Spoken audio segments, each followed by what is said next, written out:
Surviving legends के सारे दर्शकों को भी बहुत बहुत नमस्कार। शुरू में पिताजी मेरे बहुत पहले आई थिंक जब वो 12 या 14 साल के रहे होंगे तब वो उत्तर प्रदेश के जौनपुर डिस्ट्रिक्ट के हम लोग बेसिकली बिलोंग करते हैं और वहाँ से वो मुंबई आए ठाणे में और यहाँ पे उन्होंने बहुत स्ट्रगल किया और उनका बहुत कम एज में आए और यहाँ पे कोई उनकी जान पहचान के वैसे लोग भी नहीं थे इतने और फिर भी कुछ जो लोग उनके गांव के यहाँ के पहचान के साथ थे उनके साथ उन्होंने फिर अपनी शुरुआत की है। बहुत ही यानी आप ये कह सकते हैं बिना कुछ लिए लेके आए थे। भैंस के तबेले में काम करने से लेकर के जो उनकी शुरुआत रही है और रास्ते पे सोने से लेकर के वहाँ से फिर धीरे धीरे उन्होंने जो अपना कारवा शुरू किया, जो बिजनेस स्टेब्लिश्ड किया यहाँ पे, यानी पूरी लाइफ मैंने उनको स्ट्रगल करते हुए ही देखा है। मैं आया शुरुआत में नौकरी करता था क्योंकि अपन पढ़ा लिखा था नहीं, तो तबेले में नौकरी करता था पहले दूध के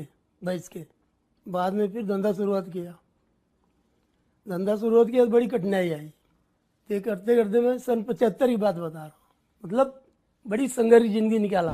शुरुआत के दिनों में हम लोग एक्चुअली 2-3 घरों में शिफ्ट हुए यहीं ठाणे के अंदर ही आसपास में, और ऑलवेज हमारी अपब्रिंगिंग एक छोटे से चौल में हुई है और बचपन पूरा वहीं गया, स्कूल एजुकेशन वहीं से हम लोगों ने किया। तो सब कुछ जैसे मुंबई का एक चौल आप देखेंगे तो एक कहेंगे यानी 10 बाई 10 का कमरा है और वहाँ पे ना टॉयलेट बाथरूम कुछ नहीं होता है, सब कुछ कॉमन होता है।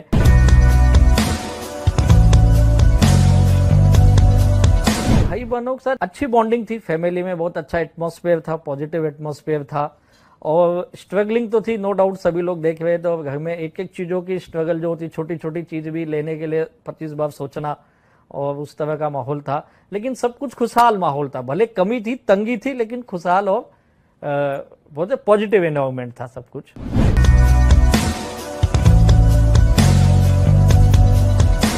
बचपन में एक नॉर्मल जो खर्चे थे, स्कूल की फीस बोलिए या ट्यूशन फीस बोलिए, क्लासेस के फीस बोलिए, वो घर से हमें हमेशा मिला। उसके लिए नो डाउट हमारे माँ बाप ने उसमें कभी कोई कमी नहीं रखी पढ़ाई लिखाई के मामले। वो घर में एक माहौल था कि पढ़ना है, यानी घर में तो ऐसा था कि पिताजी की नाम सुने तो हम बुक लेके बैठ जाते थे, भले कुछ पढ़े नहीं पढ़े, दिखाने के लिए हाथ में बुक होना चाहिए, ये था।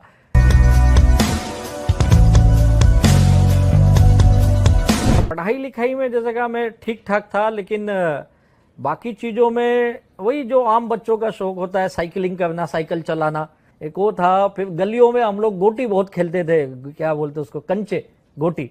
फिर गली क्रिकेट खेलने में बहुत मैं था, जब भी समय मिला स्कूल घर से निकल गए खेलने के लिए। बचपन सर ऐसा था तो पढ़ने में कोई फेल नहीं हुआ, तो राजेश समझो 10वीं पढ़ा, 10वीं के बाद फिर कॉलेज पकड़ा, बीकॉम किया, बीकॉम पर एमकॉम किया, होटल भी डाला मेरी जगह में, नहीं चली।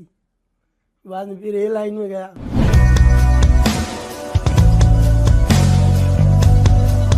चौल का कल्चर एक मैंने देखा, आज लोग अपनी लाइफ में मस्त है, पड़ोसी को उन्हें पता ही नहीं था, लेकिन चौल में ऐसा नहीं है। चौल में एक घर में कुछ हुआ तो सबको पता है, दुख के घड़ी में सब खड़े हो जाते थे। ये सबसे बड़ी बात चौल में मैंने देखी, यानी हर काम मिलजुल के करते थे। ये चौल में जो आज जो जीने का माहौल था बड़ा अलग था।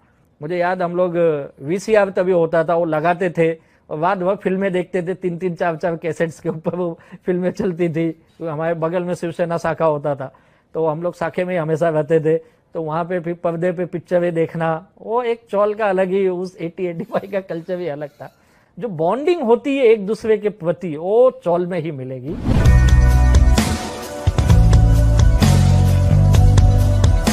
हमारे चौल में भी ऐसे लोग थे, मैंने खुद लोगों को तलवार लेके लड़ते हुए देखा है, वो भी एक माहौल था। और जिस इलाके में हम रहते थे वहाँ पे इतना भयानक था कि वहाँ पे सारी देसी दारू की भट्टियाँ देखे हम लोगों ने, वहाँ बनती थी।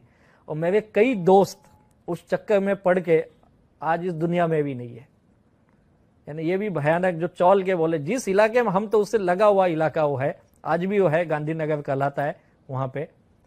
तो वो दौर भी था चौल में, लेकिन मैं हमेशा उन लड़कों से दूरी रहा, यानी मैं उनके साथ इतना कभी मिंगल नहीं हुआ। यानी वो एक घर में भी डिसिप्लिन का माहौल था, तो डिसिप्लिन के वजह से पिताजी की एक बोल सकते एक रेस्पेक्टफुली जो दहशत बोलते डर, वो था।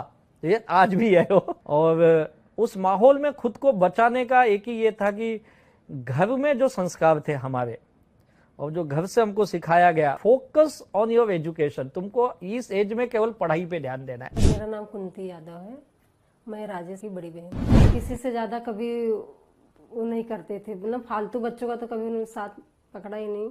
और हमारे घर का माहौल भी वैसा नहीं था, ज़्यादा शरारत नहीं, ऐसा ज़्यादा बात भी नहीं। कॉलेज लाइफ जैसे जब मेरा 10th कंप्लीट में कॉलेज गया तो क्या पढ़ना ये वहीं से कन्फ्यूज़न था और मैंने कॉमर्स सिलेक्ट किया और कॉमर्स में पढ़ाई की। क्या पढ़ना है क्या बनना ये नहीं पता था, पढ़ना ये पता था। और बीकॉम करने के साथ साथ फिर उस वक्त मेरे पिताजी ने एक दुकान खरीदी थी और वहाँ पे उन्होंने फिर अपना पुराना बिजनेस डेयरी फार्म वाला चालू किया और मैं कुछ कजिन थे उनके साथ। और फिर मैं कॉलेज करता था, कॉलेज से फिर मैं दुकान पे चले जाता था और मैं दुकान पे बैठने लगा। इवन मैं रात को सोता भी वहीं पे था। फिर मेरा चौल का कनेक्शन धीरे धीरे डिस्कनेक्ट हो गया। फिर वो दुकान, कॉलेज और ऐसे ही मेरा लाइफ चल रहा था।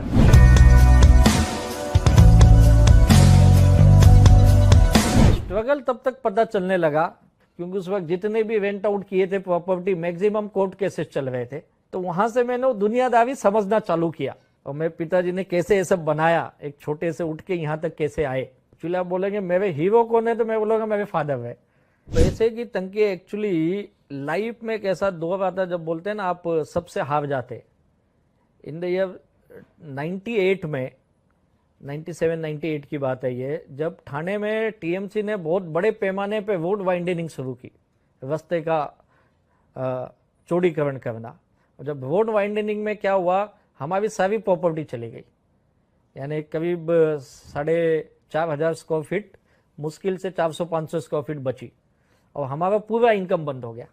और जो दुकान ली थी ऑलरेडी मेरे फादर के भाइयों ने ले ली, दुकान से इनकम बंद हो गई, यहाँ पे रोड वाइंडनिंग हो गई। वो एक दौर जो था बहुत ही मुश्किल वाला लाइफ था। यानी लिटरली ये कह सकता हूँ कि उस वक्त ऐसा हो गया हम फिर से रास्ते पे आ गए। भाई का एक ऐसा आदत है ना, उनके ऊपर कितना भी कुछ हो जाए ना, कभी ना मतलब अपने प्रॉब्लम ऐसे शेयर नहीं करते। वो आज भी नहीं शेयर करते, खुद ही हैंडल करते हैं। जब हमारी गोदाउन्स थे जब भी टूट गए थे तो उस समय पापा थोड़े से मतलब डिस्टर्ब थे, तो उसके वजह से पापा बीमार हो गए थे। तो भाई को भी चोट लगी तो वो तभी भाई ने अपना ध्यान नहीं दिया क्योंकि उस समय पापा का वो देखभाल कर रहे, तो घर की भी कंडीशन इतनी अच्छी नहीं थी। फिर उसके बाद भाई ने अपने पैर को ध्यान नहीं दे के पापा के लिए किया और फिर उसके बाद फिर भाई ने बहुत पेशेंस बना के रखा और हम सबको संभाला।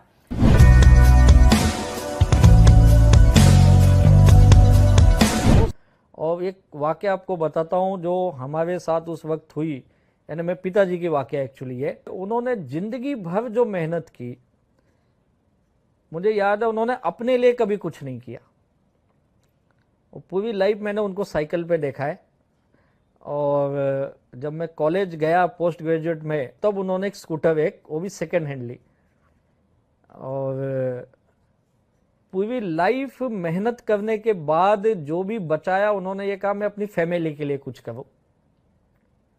तो जैसे बचपन से यहाँ आए तो गांव में भी कुछ था नहीं हमारे पास, तो गांव में उन्होंने मकान बनाया, बहुत आलीशान मकान, जमीनें खरीदी, खेती खरीदी, सब कुछ किया ने, जो भी पैसा मिला वहां पे ले गए। और मुझे याद है मेरी माँ हमेशा ये बोलती थी तुम अपने बच्चों के लिए कुछ करो, अपने लिए कुछ करो, और आप हमेशा अपने भाइयों के लिए सब करते हो। और एक वक्त ऐसा आया कि अचानक हमें सबसे बेदखल कर दिया गया। यानी गांव में ना हमारी जमीन है ना घर है, जो हम ही ने बनाया और हम ही को नहीं दिए। वो एक वाकया बड़ा दर्दनाक रहा। यहाँ की दुकान भी चली गई और फिर फैमिली के भी झगड़े मैंने देखे, मेरे माँ बाप के भी झगड़े होते थे इसी बात को लेकर। वो दौर बहुत मुश्किल दौर था, यानी ये बोल सकते कि खून के आंसू होने के समान थे। उस वक्त तो मेरे फादर बहुत ही टेंशन में थे, यानी इतने टेंस थे कि मुझे उनको साइकेट्रिस्ट के पास भी लेके जाना पड़ा। एक घटना मेरे घर पे इतनी दुखद घटी कि वापस से एक यू टर्न बोल सकते हैं कि मेरी जो बड़ी सिस्टर थे उनके हस्बैंड यानी मेरे ब्रदर इन लॉ, मेरे जीजा जी एक रोड एक्सीडेंट में एक्सपायर हो गए और उनके 4 छोटे बच्चे, और पूरी जिम्मेदारी हमारी घर पे आ गई, हमारी फैमिली पे, क्योंकि वो भी घर से कोई बहुत स्ट्रांग नहीं थे। तो वो सारा टेंशन एक घर में अलग सा चालू हो गया। कि एक तो ये इतनी बड़ी विपदा दी थी, उसको शब्दों में मैं बयान नहीं कर सकता हूँ, इतनी ज़्यादा थी। तो ये मैं कह सकता हूँ 97 से लेके 2004 ये जो 6-7 साल रहे, ये बहुत ही हार्ड लाइफ की, यानी बहुत मुश्किल दौर। कि मेरे आने शादी हो गई, शादी के बारे में हमारे पास दोंगा होता है, तो दोंगे में मैं आई जब भी उनकी हालत अच्छी नहीं थी, 10 रुपए भी जेब में नहीं होते थे काफ़ी दूर दूर तक वो चल के ही जाते थे पैसे नहीं होने की वजह से। एक्चुअली वो इतना स्ट्रगल कर रहे थे, घर में भी वो 15-15, 20-20 दिन दिखते ही नहीं थे। इतना लाइफ में उनका दिन रात वो कुछ नहीं दिखते थे। पहले से ही हार्ड वर्किंग है, मुझे लाइफ में कुछ करना है, कुछ बनना है, कुछ करके दिखाना है, ये उनका मन में पहले से ही था। जब उनके पास सक्सेस नहीं थी, जॉब नहीं था, कुछ नहीं था, जब भी। देखिए, inspiring legends of direct selling के दर्शकों को मैं यही कहूँगा कि घर का माहौल क्या है, ये घर तक ही है। जब आप घर से बाहर निकलते हो तो आप फ्रेश होते हो, दुनिया को नहीं पता आपके घर में क्या चल रहा है।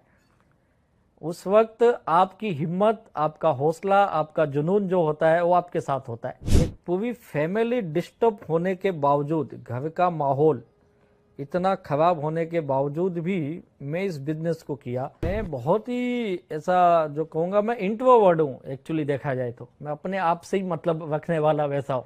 मैं बहुत कम दोस्त मिलेंगे। स्कूल में भी मैं बहुत डरता। टीचर ने कहा तुमको बुक पढ़ना, तो मैं खड़े होके पढ़ता था, हाथ पैर शेक करते थे मेरे। इतने खड़े होके कैसे पढ़ूं, बैठ के ठीक है पढ़ लेता था। इतना मैं डरने वाला इंसान, यानी स्टेज पे तो बात करना मैंने कभी सोचा भी नहीं था मैं लाइफ में ये कर पाऊंगा।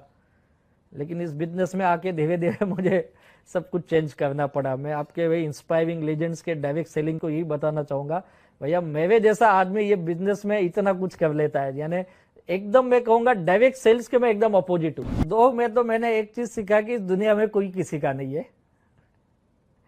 ये दुनिया केवल पैसों की दुनिया है। अगर आपके पास पैसा है तो आप नहीं, दुनिया नहीं, घर के लोग भी आपकी जय जयकार करेंगे। अगर नहीं है तो आप किसी काम के नहीं होते। यानी पैसे की अहमियत तब से समझ में ज्यादा आने लगी।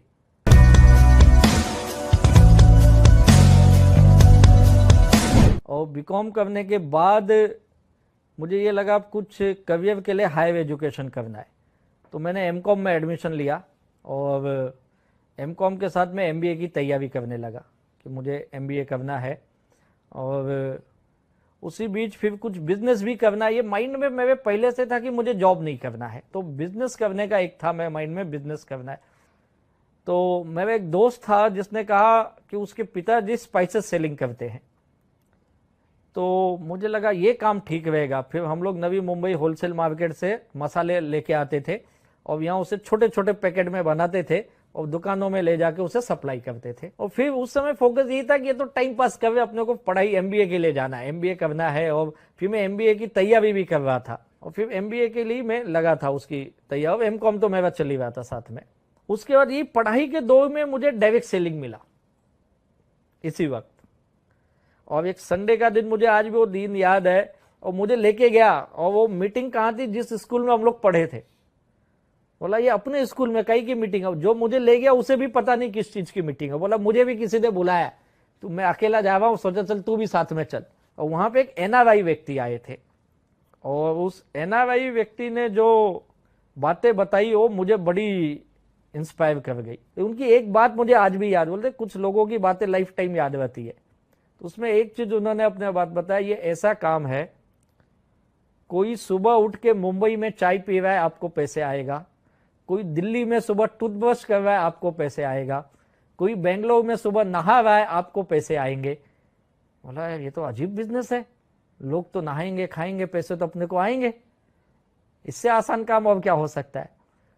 और उस पूरे माहौल में मैं ही एक व्यक्ति था जो बड़ा मोटिवेट था, नहीं नहीं ये काम करना है मुझे। और फिर हमसे पूछा गया कि आपको कौन बिजनेस में बुलाया। मैं बोला ये मेरा दोस्त ये लेके आया। उसको पूछा तुझे कौन बुलाया, और बोलता है उसी को ढूंढ रहा, उसको जो बुलाया खुद नहीं आया, हम दो पागल पहुंच गए उधर। और वहां से भी मुझे डायरेक्ट सेल्स का ये पता चला, हम लोगों ने बिजनेस की शुरुआत की। और घर का मैंने कहा उसी वक्त सब सिचुएशन घर की खराब चल रही थी और मुझे लगा यार अब घर की भी हालत खराब है, एमबीए के लिए पैसे देना, फिर 2 साल 3 साल एमबीए करना, 2 साल का कोर्स है, उसके बाद फिर मैं कुछ दिन जॉब का अनुभव लूँगा तब बिजनेस या जॉब मिलेगी मुझे, और घर की हालत तब तक मैंने कहा बहुत ख़राब हो चुकी थी, और तब मुझे लगा नहीं अब मुझे यही बिजनेस करना चाहिए, और MBA मैं बाद में कर लूँगा। फिर मैंने MBA उस समय सोचा बाद में करूँगा, आज तक वो हुआ ही नहीं, और फिर मैं बिजनेस में आ गया और फिर बिजनेस की लाइफ में रहा। नमस्कार, मैं मृणाल फणसळकर। डायरेक्ट सेलिंग के बारे में सुना था तो ऐसा था कि ये बिजनेस मुझे करना है, लेकिन कैसे करना है, किसके साथ करना है, ये पता नहीं था। राजेश यादव सर को मिली, फिर उन्होंने मुझे पूरा बिजनेस प्लान बताया और उन्होंने ये कहा कि ये एक बहुत वुमेन एम्पावरमेंट के लिए बहुत एक बढ़िया अपॉर्चुनिटी है, बहुत एक मौका है, सुनहरा मौका है, आपने सोचा तो आप कर सकते हैं। तो मैंने भी उसके ऊपर सोचा, मैंने प्लान देखा, उनके मुंह से पूरा प्लान सुना और फिर मैंने भी ये सोच लिया कि चलो ये करके देखते हैं। एक्चुअली उस वक्त कोई ज़्यादा लेडीज़ हुआ नहीं करती थी, तो मैंने ऐसे सोचा कि चलो ये एक बढ़िया अपॉर्चुनिटी है, तो मुझे भी ट्राई करने दीजिए। ऐसे करके मैंने राजेश यादव सर को बोला कि यस आई एम इन, मैं ये बिजनेस करूँगी।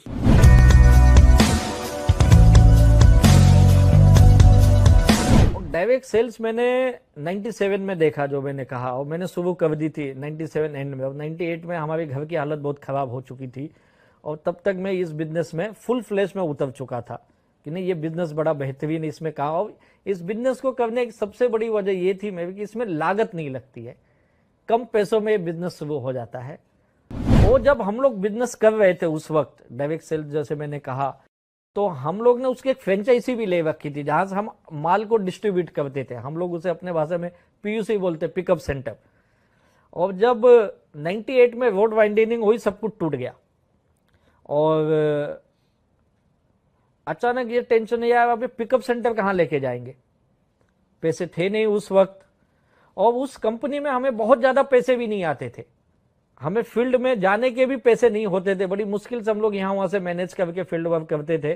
और सवाल था ये पिकअप सेंटर से थोड़ी इनकम आती थी, बोले ये भी बंद हो जाएंगे तो काम कैसे चलेगा।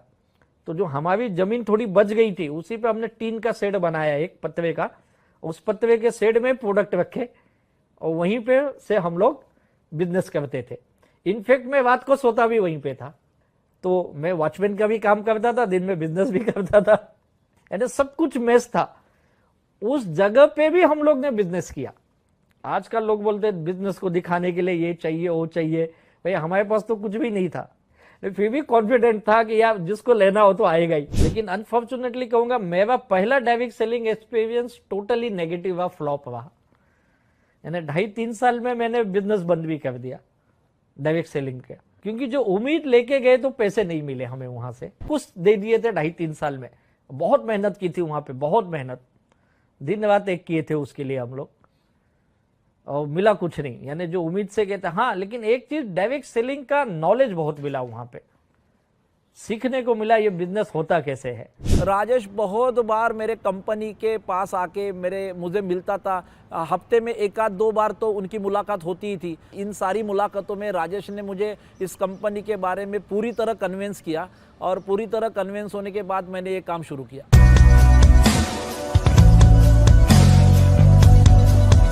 डायरेक्ट सेलिंग बंद हो गया, अब आगे क्या करना तो पता नहीं। तो मैंने एक छोटा सा होटल चालू किया। उस होटल शुरू करने के लिए भी मेरे पास पैसे नहीं थे। उस वक्त एक गवर्नमेंट की स्कीम चलती थी, वो थी प्रधानमंत्री रोजगार योजना, उसमें से 1 लाख रुपए मिलते थे, बिना किसी कोलेटरल के मिलते थे। प्राइम मिनिस्टर रोजगार योजना से मैंने 1 लाख का लोन उठाया, और उसमें से फिर मैंने वहां पे एक होटल शुरू किया, लेकिन होटल मुझसे चला नहीं, और मैं उसमें भी लॉस। बोला यार बिना पैसे के कब तक काम करेंगे। और उसके बगल में एक दुकान जो थी उसमें मैंने स्टडी पीसो चालू कर दिया। बोला ये अपन यहाँ पीसो लगा लेते, स्टडी लगा लेंगे और साइड बाय साइड कुछ करते रहेंगे। और उसी वक्त मैं एक LIC का एजेंट भी बन गया। बिना पैसे के जो काम मिला मैंने किया, जैसे LIC एजेंट बना, गैस किट का काम किया, फिर मैं रियल एस्टेट एजेंट बन गया, वहां पे मैंने सब किया। और 2-3 साल मैंने जो कुछ करते बना किया, लेकिन वो भी मेरा चल नहीं पाया। फिर जो मेरे स्टडी पीसों में बैठ के मेरे कुछ पुराने दोस्त थे, उनको मैंने कहा यार डायरेक्ट सेलिंग में अपन 2.5-3 साल दिए, बेकार हुआ, कुछ हुआ नहीं, कंपनी ठीक नहीं मिली। तब तक और कुछ कंपनियों की जानकारी मेरे पास थी, मैंने कहा क्यों ना हम अपनी कंपनी शुरू करें। वो लोग ने भी मुझे मोटिवेट किया, हाँ राजेश तू कर। तो मैंने खुद की एक कंपनी भी रजिस्टर्ड कर डाली, प्राइवेट लिमिटेड, और बोले चलो काम करते, लेकिन इन कुछ पैसे ही नहीं थे, प्रोडक्ट ही नहीं है, कुछ नहीं है, कहाँ से करेंगे। और वो बिजनेस भी केवल पेपर पे वहाँ चालू ही नहीं हुआ। फिर मैं भी जो दोस्त की जगह थी उसको ऑफिस दिखाया था, वो भी बोला यार तेरा कंपनी कब शुरू होगा। मैं बोला अब होगा अब होगा, और हो ही नहीं रहा है कंपनी। बोला फिर ये मेरी जगह क्या। बोला यार तेरी जगह पे ना एक काम कर, अपन ना यहाँ पे कुछ दुकान करते, कंपनी अब बाद में करेंगे, उसके लिए बड़े पैसे लगते। और फिर हम लोग ने वहाँ पे कुछ गिफ्ट आर्टिकल, कुछ थर्मोवेयर के प्रोडक्ट लाए, वो भी उधारी से लाए। एक वो मैं यहाँ वहाँ से जुगाड़ करने का मैं मास्टर था, जुगाड़ कर लेता था। फिर इसको पकड़ उसको पकड़, या कुछ दिला दे प्रोडक्ट, 2 महीने में पैसा देता हूँ, 15 दिन में देता हूँ। और फिर एक एक बैंक को पकड़ना, बैंकों को मैं 50-50 1-1 लाख के लोन लेने के मास्टर था, और 4-6 बैंकों से उठा लिया। फिर एक कुर्ला में एक पतपेड़ी थी, उधर से मैंने हाईएस्ट लोन उठाए। उस वक्त कुछ उसने 4 लाख का लोन दिया था हमको, वो लोन ले लिए। और फिर हम लोग ने फिर वो दुकान में लगाए, फिर कुछ दिन वो चलाए, वो भी नहीं चला। बार बार क्या करता था मेरे को नहीं पता था। हाँ उधार लिए थे तो थोड़ा थोड़ा अपने को मालूम पड़ा, लेकिन वो पैसा मैंने पेड किया, उसी ने पेड किया। ये सब भगवान ने पार किया। अब कैसे कैसे वो लड़का हैंडल किया अब वही जानता है। बड़े बड़े कॉलेजेस में क्या सिखाते मुझे ये नहीं पता, लेकिन ये चीज 100% है, आप जो प्रैक्टिकल सीखते हो कोई नहीं सिखाता है।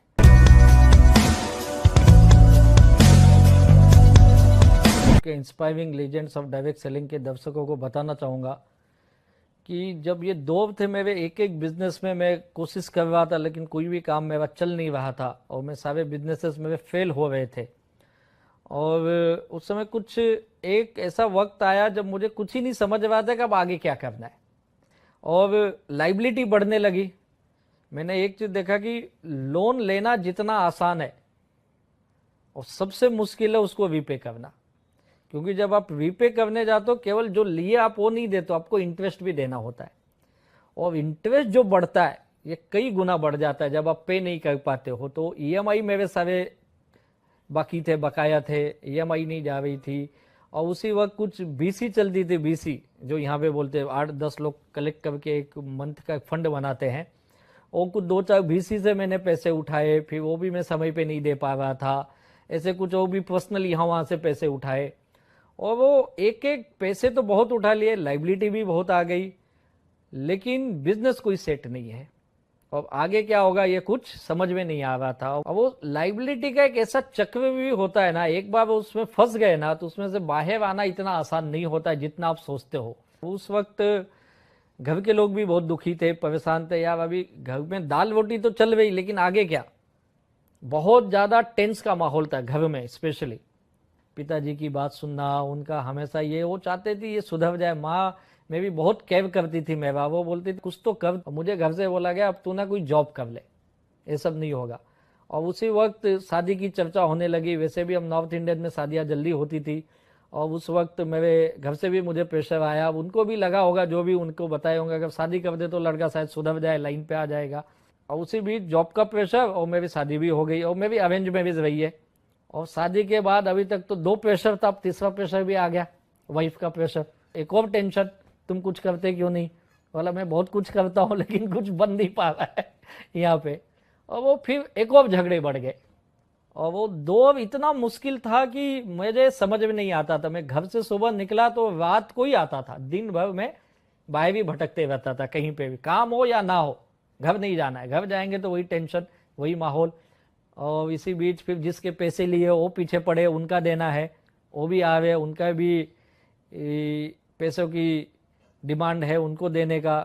बैंकों के ईएमआई बाकी है, बैंक वाले भी आ रहे। तो ये रूटीन हो गई थी, और बहुत मुश्किल दौर था मेरे लाइफ का वक्त। और राजेश यादव की उस आदमी के अंदर ईगो नहीं है, अहंकार नहीं है। और मतलब मेरे पहले मुलाकात में मुझे पता कि मैंने उनका इंसल्ट किया था बातों बातों में, लेकिन उन्होंने वो स्माइल देके वो बात को वहाँ पे मतलब कैरी नहीं किया। वो बात को वहाँ पे स्माइल देके बोले ठीक है कोई प्रॉब्लम नहीं। और मुझे लगता है कि उनका जो मूल स्वभाव जो है वही स्वभाव उनको इस इंडस्ट्री में कामयाब बना है। क्योंकि इतनी बड़ी कामयाबी आने के बावजूद भी कहीं पे भी ईगो नहीं है। और मैंने हमेशा देखा है कि कहीं पे भी जब हम लोग मिलते हैं, कोई मीटिंग्स में मिलते हैं, कोई ट्रेनिंग प्रोग्राम्स में मिलते हैं, या कई बार मैंने हमारे टीम के लिए उनको इनवाइट किया, प्रोग्राम के लिए इनवाइट किया, तो वो आदमी ने हेल्प करने के लिए कभी ना नहीं कहा।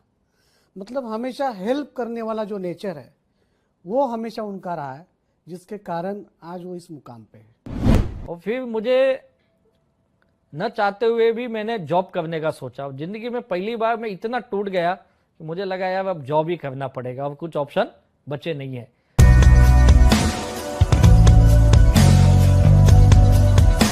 और उसी जॉब के बीच में मुझे एक व्यक्ति मिले, और इनफैक्ट देखिए बोलते ना, नियति आपको कुछ तो देना चाहती है, प्रकृति आपको देती है, भले आपका इम्तहान लेती है, आपसे बहुत सारे कठिनाइयां लाती है, मुश्किलें लाती है, लेकिन अगर आप सच में उसे चाहते हो ना, तो ये नियति प्रकृति सब आपको उस हिसाब से मिला देती है।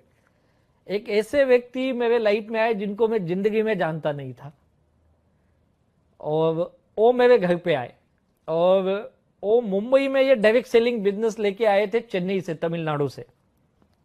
और उनको मुंबई में ये बिजनेस बढ़ाना था। एक वाकया बड़ा जबरदस्त है, क्योंकि जब मैं रात को ऑफिस से घर आया लेट नाइट, तो मेरी माँ ने मुझे कार्ड दिया, बोला ये कोई तो एक व्यक्ति आया था तुझे मिलने के लिए, और उसको ये पता था इसको जो भी मिलने आता है किसका कुछ तो उधार लिया रहता है, बैंक वाले यही आते हैं, तो यही कोई आए होंगे।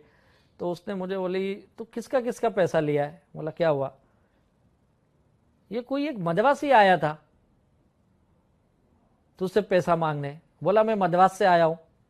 मैं भी बड़ा टेंशन में, बोला यार मैं उधर गया ही कब मदवास में, वहां से किसका पैसा लिया हूं? तो कार्ड मैंने देखा तो एक होटल का कार्ड था, पीछे उसने कार्ड में लिखा था please come and meet room number this and this.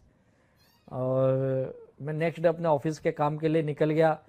फिर मैं रात को जब आया, मैं बोला जाऊं कि नहीं जाऊं, थोड़ा डर भी था, हिचक भी था कि कैसे जाऊं, हो सकता है कोई बैंक वाला या किसी का पैसे वाला कुछ ऐसा होगा जो मुझे ढूंढ रहा होगा, इस बहाने से बुलाया।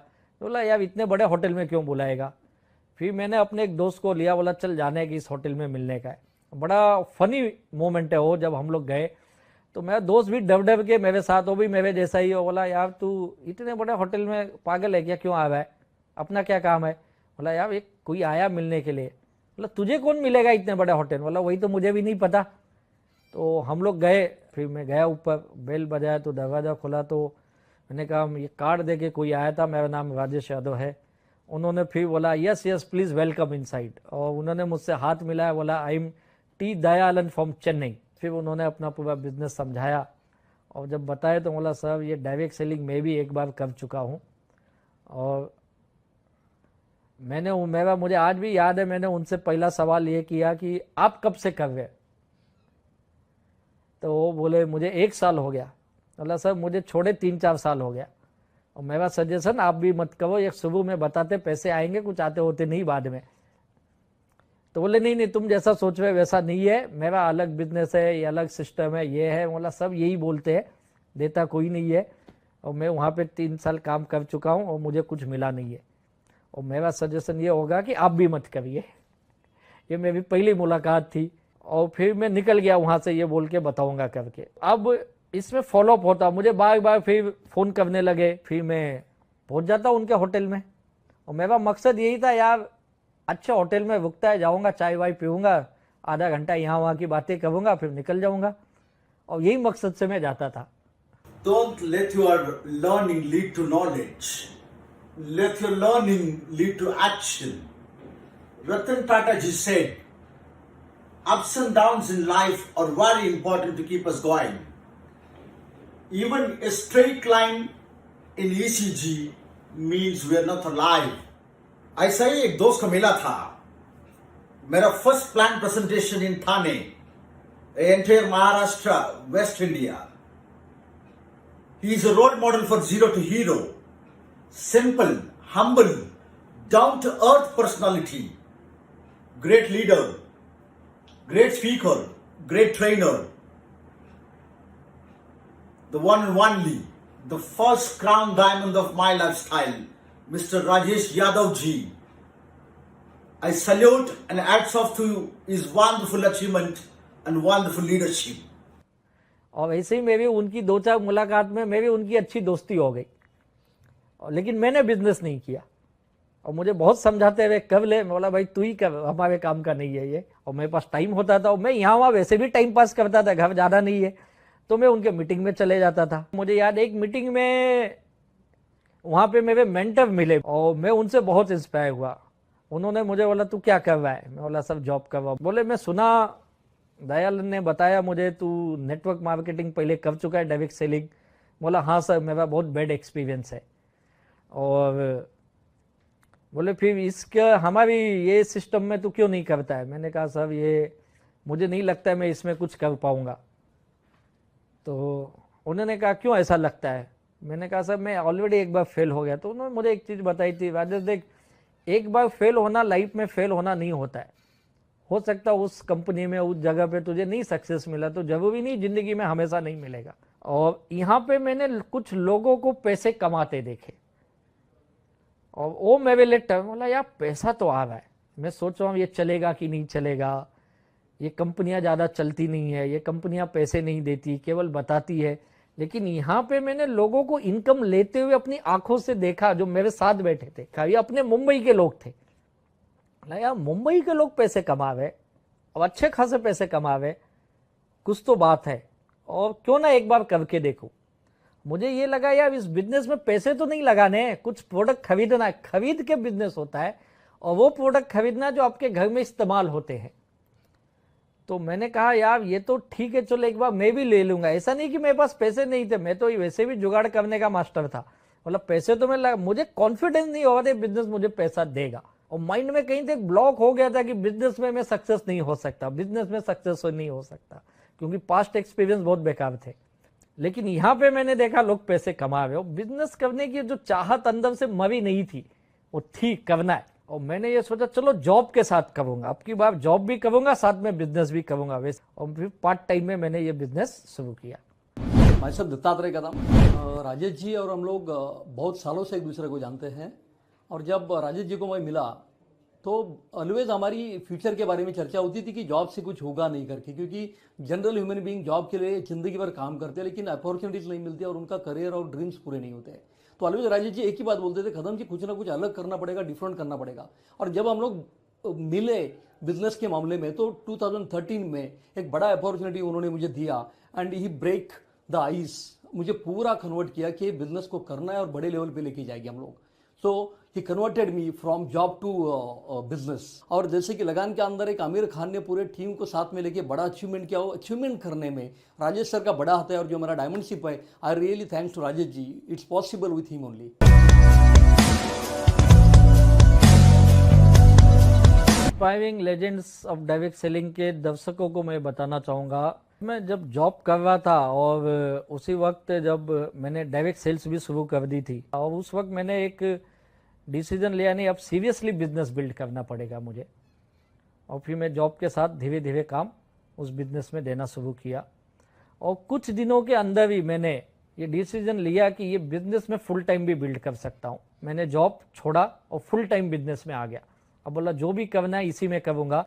कि जब मैं इस बिजनेस में आया उस अननोन इंसान के साथ, कि ना वो मेरे बारे में ज़्यादा जानते थे ना मैं उनके बारे में जानता था, लेकिन जो हमारी मुलाकातें होते वही उस 1.5-2 साल के बीच में उनके मीटिंग ट्रेनिंग में जाना आना।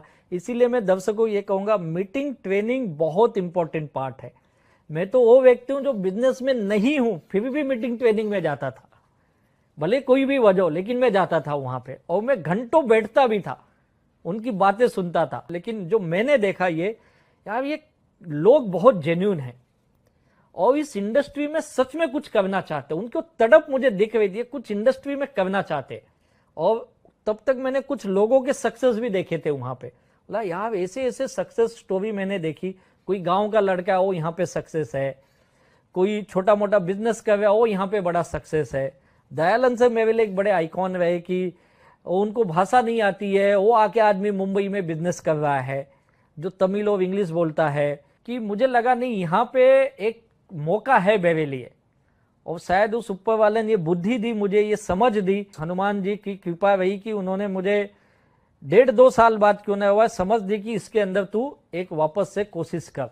तो मैं आपके inspiring legends of direct selling के दर्शकों को ये बताना चाहूँगा कि आप जब इस मोड़ पे आते हो, जैसा मैं आया था, तो मैंने वो एक डिसीजन पक्का किया कि ये बिजनेस में ही मुझे आगे जाना है। मेरा गोल बहुत सिंपल था, डे वन से मेरा गोल डिसाइड था इस बिजनेस में। और मैं आपके दर्शकों को ये बताऊं, लोग आते काम करते ये पता ही नहीं क्यों करना चाहते हैं। लोगों को लगता है मैं भी डायरेक्ट सेलिंग से जुड़ गया यानी पैसे आएंगे, लेकिन ऐसा नहीं होता है। गोल होना चाहिए, क्यों चाहिए पैसा। और मेरा गोल बहुत डिफाइन था, मुझे उस लाइबिलिटी की दुनिया से बाहर आना है बस। अब वो जो करीब करीब एक 24-25 लाख की जो लाइबिलिटी थी, उससे बाहर निकलना, वो मेरा सबसे बड़ा गोल था। और 24 घंटे मेरे बैक माइंड में वही चलता था, भाई इससे मुझे बाहर आना है। शुरू में ऐसा नहीं रहा कि मुझे इमीडिएट सक्सेस मिला, मुझे भी समय लगा सक्सेस लेने में। और सबसे बड़ी बात होगी, डायरेक्ट सेल्स में आपको एक टीम बनाना होता है अपने साथ।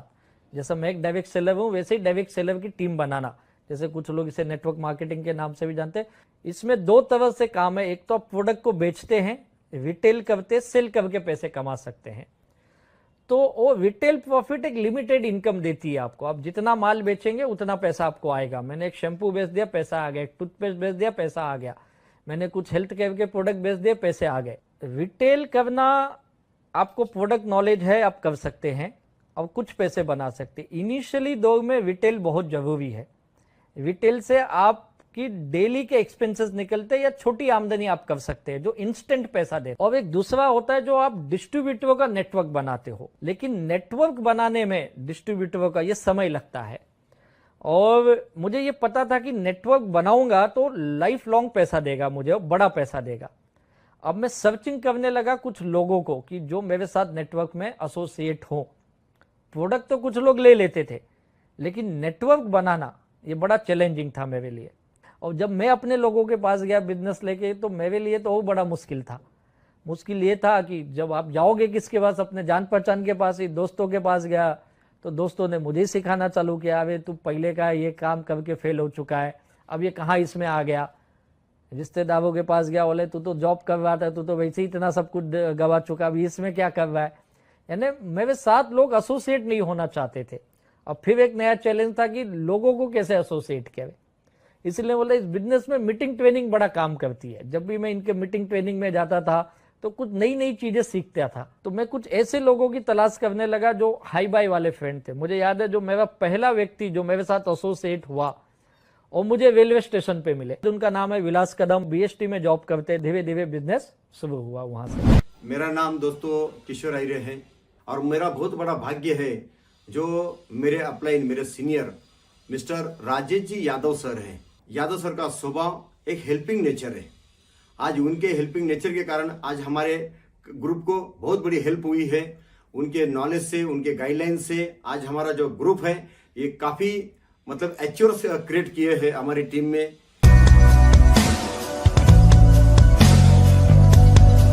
इंस्पायरिंग लीजेंड के दर्शकों को ये बताना चाहूंगा, बिजनेस में आगे आगे बढ़ा तो सबसे बड़ी चीज मेरी सक्सेस की जो मैं मानता हूं ये है कि मुझे अपने काम से बेइंतहा मोहब्बत। जब तक आप अपने काम से प्यार नहीं करोगे, आप ना कोई स्किल सीख सकते हो, ना उस बिजनेस में आपका मन लग सकता है या बड़ा अचीवमेंट कर सकते हो। तो मुझे इस काम में ना बहुत ही, इस काम से एक कहते ना एक मोहब्बत जैसी हो गई थी मेरी। और अब मेरे घर पे भी पूछोगे तो मेरे घर के भी लोग भी यही बोलेंगे, इसको अपने काम से ज्यादा प्यार है, घर के लोगों से नहीं। तो मैं इस काम का एक दीवानापन था वो मेरे अंदर आ गया। तो वो दीवानापन जो था मेरा, मुझसे सब कुछ सिखाया मुझे। लोगों से बात करना, जो लोग ना बोलते उनसे बार बार मिलना, और फिर उनकी बातों को भी, नेगेटिव चीजों को भी कैसे पॉजिटिव लेना। बुरे दौर में भी अच्छी चीजें सोचो। उस अच्छी सोच ने मुझे अच्छे अच्छे लोगों से मिलाया। ऐसे ऐसे लोग मिलेंगे आप बिलीव नहीं करेंगे। मेरे आज इस नेटवर्क में जितने भी मेरे टॉप लीडर्स हैं, ये कोई भी मेरे पहले के जान पहचान के नहीं है। मेरी पहली एक और डिस्ट्रीब्यूटर है मैडम मोनाल फंसलकर जी, उनसे तो मेरा इत्तेफाक से मुलाकात हुआ। फिर उनको समझाना, ये भले उन्होंने समय लिया, 4 महीने 5 महीने लिए, लेकिन वो 4-6 महीने बाद जो उन्होंने बिजनेस शुरू किया तो बड़े लेवल पे काम किया। ऐसे मेरे दूसरे एक लीडर है सुनील सागवेकर जी मिले, वो बड़े रेलवे में बड़ी पोस्ट पे जॉब करते हैं, लॉ ऑफिसर है।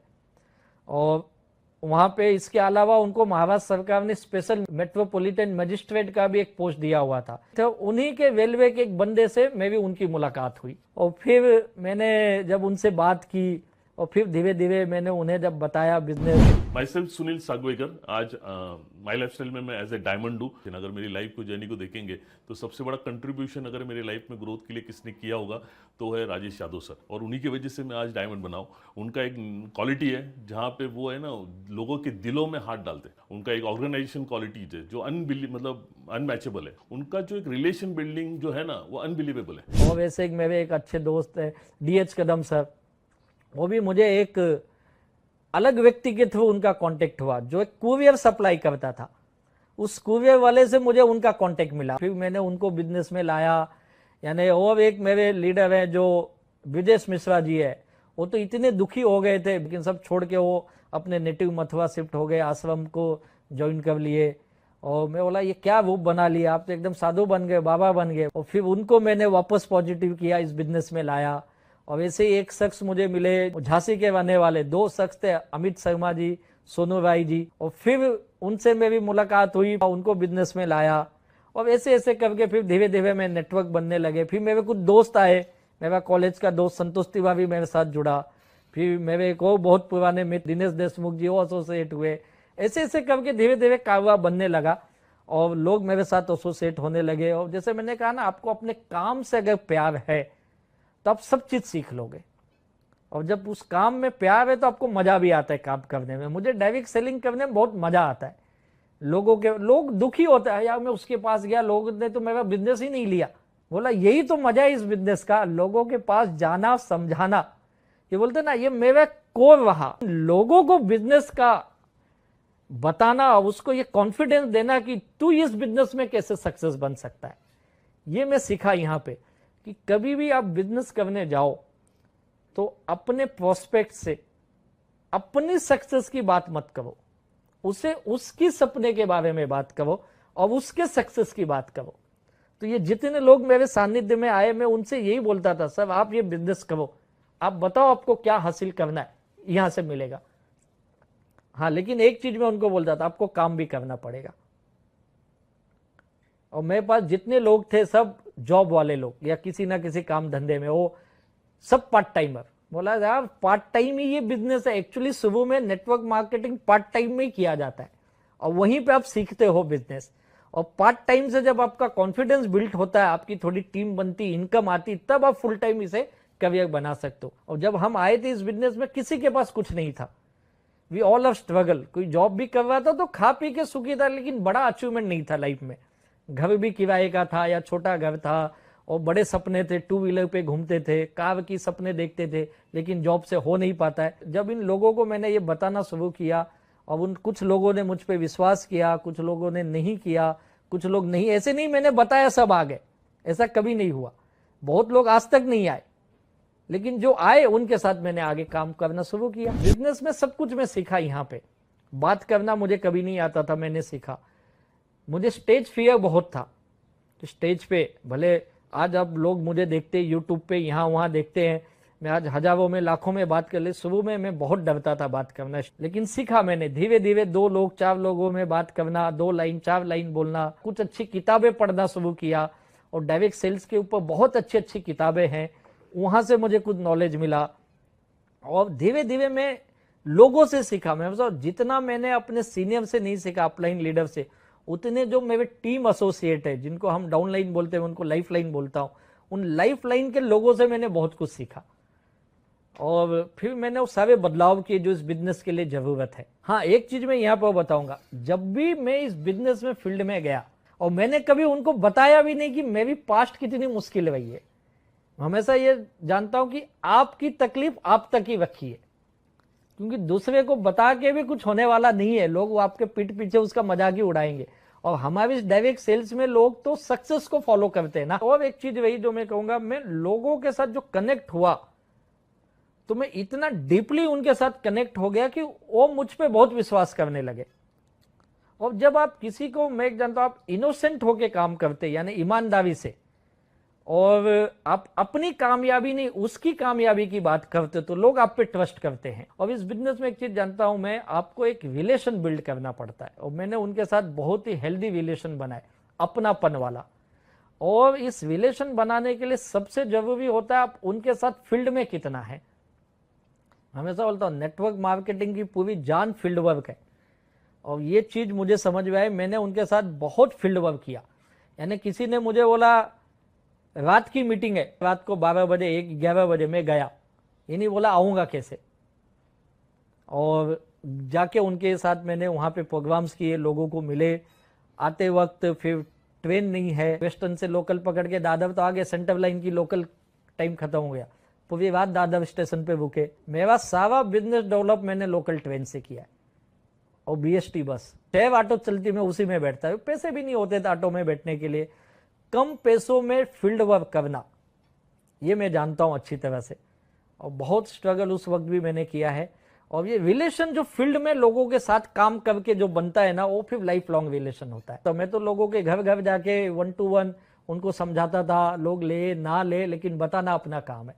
और वो काम मैं बड़ी ईमानदारी से किया और ऐसा नहीं मैं समय देख के किया, मैं कभी समय नहीं देखा। घर से निकल गया, फिर दिन हो रहा तो फर्क नहीं पड़ता था कब आना है। पूरा जी जान बोलते ना मैंने इसमें लगाया और फिर वहां से धीरे धीरे हिस्ट्री बननी शुरू हुई।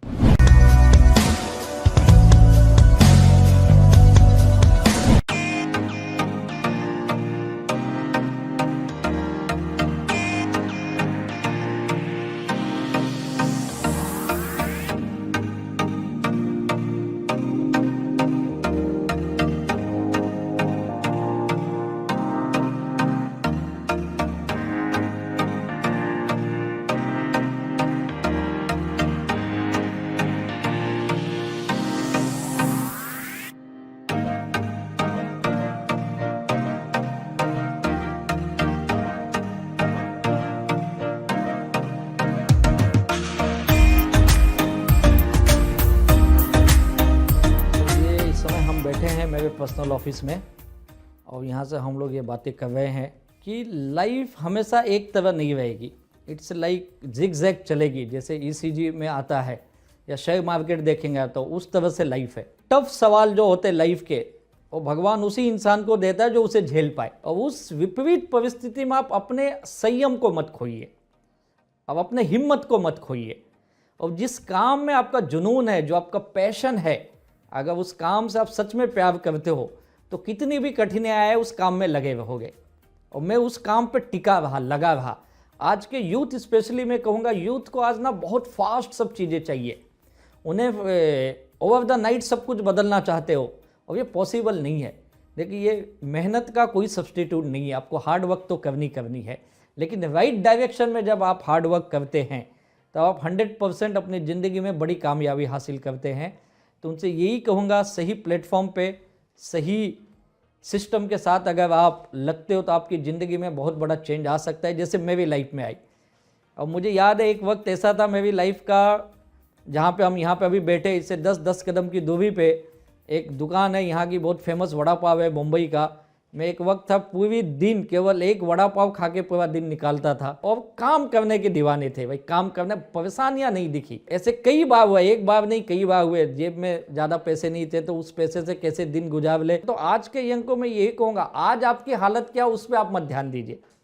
आपका मंजिल क्या है, आपको जाना कहाँ, अगर वो फोकस रखोगे, क्योंकि मैंने लाइफ में हमेशा उस पर फोकस रखा। मुझे जाना कहाँ है, तकलीफें तो है। यहाँ पे आप जितने लोग देख रहे हैं, मेरे पीछे ये फोटो लगे वॉल ऑफ फेम पे मेरे, इन सब की एक एक कहानी है। ये सब एक तकलीफ की लाइफ में जी रहे थे। इसमें से 2, 4, 10 को छोड़ोगे तो सब प्रॉब्लम की लाइफ में थे। इस बिजनेस में जब मेरे साथ एसोसिएट हुए तो हम लोगों ने जो एक विजन शेयर किया उनके साथ कि एक ऐसा प्लेटफॉर्म है ये माई लाइफस्टाइल का, जिस बिजनेस से आपकी सारी तकलीफें को आप दूर कर सकते हो। सपने हैं वो आप हकीकत में कर सकते हो। तो यही चीज़ मैंने उन्हें बताई और आज ये बड़ी कामयाबी हमें मिली। जो जीवन में आप पूरा सीखते हो, यानी एक अगर नौकरी पेशा आदमी की बात करूँ तो अगर वो जो 60 साल पूरी लाइफ में सीखता है, और इस बिजनेस में आके 5 से 6 साल में सीख सकता है या 10 साल के अंदर। यानी पूरा निचोड़ अगर 6 साल में मिल रहा है, इससे बड़ा माध्यम कुछ नहीं होगा। यूथ के लिए तो बड़ा बेस्ट प्लेटफॉर्म है ये। हमारे कई लीडर्स के बच्चे, उनकी सेकेंड जनरेशन काम कर रही यहाँ पे। जैसे हमारे किशोर रहे, उनके दोनों बच्चे काम कर रहे। गुजरात के हमारे अनिल शुक्ला जी है, उनका MBA किया हुआ लड़का धर्मेश शुक्ला फुल टाइम ये बिजनेस कर रहा है। हमारे N पांडे हैं, उनका लड़का दीपक पांडे जो सेकेंड जनरेशन काम कर रही है। और सबसे बड़ी बात इस बिजनेस की, हमारे टीम में से कई वाकये हुए जिन लोगों ने बिजनेस शुरू किया, 2 साल 4 साल 6 साल टीम बनाई, बिल्ड किए, और दुर्भाग्यवश आज इस दुनिया में नहीं है वो। लेकिन हमारे बिजनेस में एक नॉमिनेशन फैसिलिटी होती है, यानी आपके बाद आपका बिजनेस आपके नॉमिनी को ट्रांसफर हो जाता है। आज वो इस बिजनेस को आगे बढ़ावे और वही इनकम ले रहे जो उनकी फैमिली को आ रहा था। ये कितनी बड़ी बात है, यानी हर किसी के लिए ये बिजनेस है। और आज ये बिजनेस यूथ के लिए, महिलाओं के लिए, एम्प्लॉयमेंट जनरेट करने के लिए, रेवेन्यू के लिए, सब जगह पे ये फिट ये बिजनेस बैठता है। और जैसा हमारे प्रधानमंत्री जी कहते आत्मनिर्भर भारत बने, तो ये आत्मनिर्भर बनाने के माई लाइफ स्टाइल का बहुत बड़ा योगदान होगा। और मुझे पूरी उम्मीद आने वाले दिनों में माई लाइफ स्टाइल और MIDG वर्ल्ड इस तरह से स्किल करेंगे, इस तरह से लोगों को हम तैयार करेंगे कि ये सब आत्मनिर्भर बने, देश के लिए, समाज के लिए बड़ा काम करेंगे। और हम सब मिलके जो इसका धैर्य है माई लाइफ स्टाइल MIDG का, वो हम पूरा करेंगे इसके माध्यम से। और यही मैं आपके दर्शकों को बताना चाहूँगा कि आप हमारे साथ एसोसिएट रहिए, सीखते रहिए, आगे बढ़ते रहिए, और इस बिजनेस से 100% आपके सारे सपने पूरे हो सकते हैं। थैंक यू वेरी मच, बहुत बहुत धन्यवाद।